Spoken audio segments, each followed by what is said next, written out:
கண்டிக்கின்றோம். அல்லாஹ் அக்பர், அல்லாஹ் அக்பர்.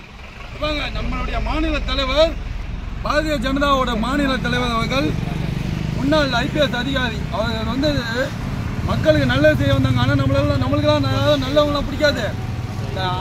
எலெக்ஷனுக்கு முந்தின நாள் ஓட்டுக்கு காசு கொடுக்குறாங்கல்ல, அவங்கள தான் நம்மளுக்கு பிடிக்கும். போலீஸ் சப்போர்ட்டோடையே சில நேரங்களில் இந்த திமுக அரசு அதை கோயம்புத்தூரில் நாங்கள் பிரச்சாரம் பண்ணியிருக்கோம். 15 நாள் பிரச்சாரம் பண்ணியிருக்கோம். எங்களுக்கு தெரியும்.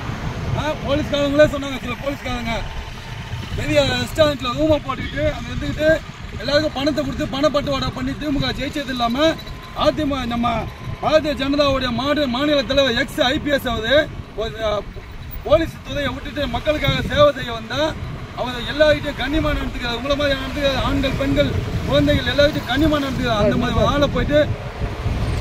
மாதிரி ஆளை போய் ஆடை வெட்டி நீங்க பண்றீங்க. அது ஆட்டுக்குட்டியில் வராது, சிங்கக்குட்டி.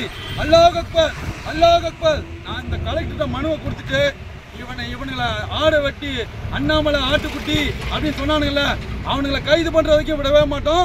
இந்த போராட்டத்தோட இன்னைக்கு வந்து ஸ்டார்ட் ஆயிருக்குது. இனி வரும் காலங்களில் மாற்றுத்திறனாளிகளை வச்சோம், பெண்களை வச்சோம், முதியோர்களை வச்சோம். இதே செங்கல்பட்டு கலெக்டர் ஆஃபீஸ்ல நாங்கள் வந்து கண்டிப்பாக செங்கல்பட்டு கலெக்டர் ஆஃபீஸ் மட்டும் இல்லை, நாடு முழுவதும் வைக்கிறோம். நாடு முழுவதும் அண்ணாமலை அவர்களுக்கு ஆதரவாக நாங்கள் ஆர்ப்பாட்டத்தை கண்டிப்பாக வெடிக்க செய்வோம். ஆனால் நாங்கள் ஜனநாயக கடமையை தான் ஆட்டுவோம். அந்த மாதிரி மற்றவங்கள மாதிரி கல்லை விட்டு எதிர்த்து அந்த மாதிரிலாம் பண்ண மாட்டோம். தயவு செய்து கலெக்டர் அம்மா வந்தவன மனுவை கொடுத்துட்டு நான் போயிட்டே இருக்கேங்க.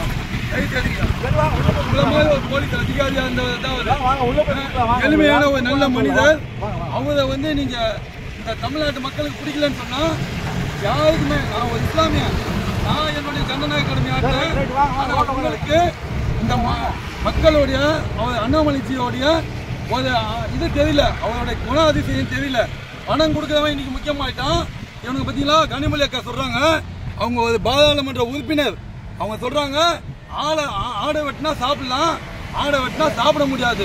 இதுதான் ஒரு பாராளுமன்ற பேச்சா, பாராளுமன்ற உறுப்பினர் பேச்சா. ஒன்றா கண்டிக்கிறோம். அதே மாதிரி ஐயா ஒரு நிமிஷம், அதே மாதிரி நான் ஒரு இஸ்லாமியனை சொல்றேன். இந்த இடத்துல ஒரு இஸ்லாமியனை போதை மருந்து கடத்த வச்சு திமுகவில் வச்சு அவனை கட்சியில் போஸ்டிங் கொடுத்து பண்றாங்க. ஆனா முஸ்லீம்களை கேவலப்படுத்துறாங்க. மற்ற மாற்று மத சகோதர சகோதரிகளை நான் தப்பா சொல்ல, இந்து மாற்று மத சகோதரிகளும் எங்கெல்லாம் எல்லாமே எங்களோட தொப்புள் கொடிகளை தான்.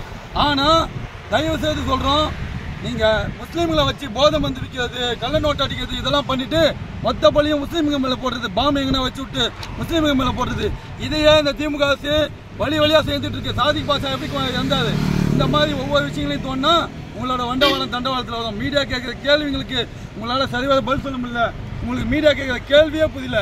நீங்கள் திமுக தலைவர் தயவு செய்து இந்த காணொலியை பார்த்த உடனே நீங்கள் தயவு செய்து உங்களோட பதவி விலகிடுங்க. அப்படின்னா உங்களுக்கு தானியம் தான் பாரதிய ஜனதாவோட கட்சியோட நேரடியாக போட்டி போடுங்க. கூட்டணி கட்சி இல்லாமல் நாங்களும் நேரடியாக வரோம், நீங்களும் நேரடியாக போட்டி போடுங்க. உங்களால் முடிச்சதை நாங்கள் பார்த்துக்கிறோம். ஓகேவா? இதை